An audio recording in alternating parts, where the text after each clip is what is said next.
Welcome to The Last Breakfast. Please enjoy the video. In this video, I will explain how to file tax returns for a company. First, understand your business structure, as this dictates the forms you'll need. Next, gather all financial records, including income statements and expense reports. Finally, determine your filing deadline to avoid penalties. This foundational work ensures a smooth and accurate tax filing process for your business, saving you time and potential headaches down the line. To prepare effectively, you'll need several key documents. Start by collecting all W-2 and Form 1099 documents your company received or issued. Then, compile detailed records of all business expenses, like rent, utilities, and supplies. Don't forget to organize your payroll records and employee tax withholdings. Having these ready makes the filing process much more straightforward and helps ensure you claim all eligible deductions. If you're finding this video helpful, please hit that like button and subscribe for more great content.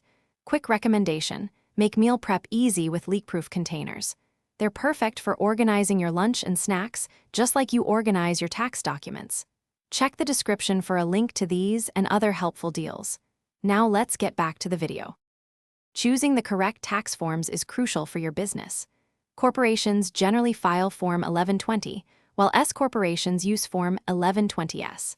Partnerships will need to file Form 1065 to report their income, gains, and losses. If you're a sole proprietor, your business income is reported on Schedule C of your personal Form 1040. Always verify the specific forms required for your entity type. Once your forms are complete, it's time to file and pay. E-filing is the most common and efficient method for submitting your returns, often allowing for faster processing.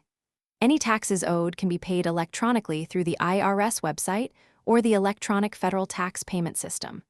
Remember to consider making estimated tax payments throughout the year, especially if your business has significant income, to avoid potential penalties. Thanks for watching. If this was helpful, leave a like and consider subscribing. See you next time.